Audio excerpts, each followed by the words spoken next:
On a globalement ce qui se fait de mieux en termes de préhistoire mondiale récente, concentrée sur 25 km de long, 15 km de large.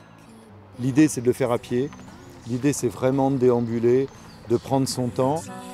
Les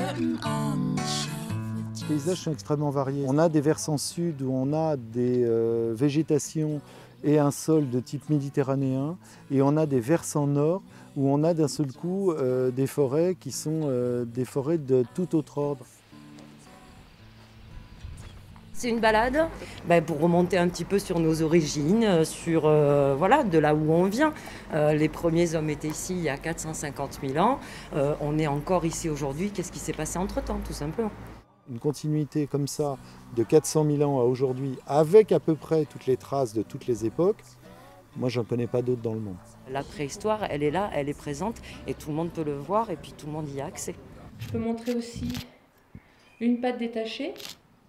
Pendant les vacances, on accueille les familles avec les enfants et ils peuvent faire des ateliers d'art pariétaux, c'est-à-dire qu'on peint dans une grotte avec les techniques des peintres de Lascaux.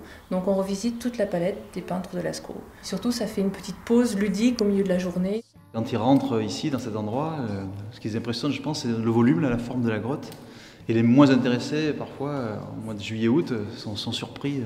Tant de dessins dans un si petit endroit, ils sont surpris, quoi. Ils sortent, en général, ils ont plus de questions à la sortie qu'à l'entrée, ce qui est le but, de les faire réfléchir un petit peu.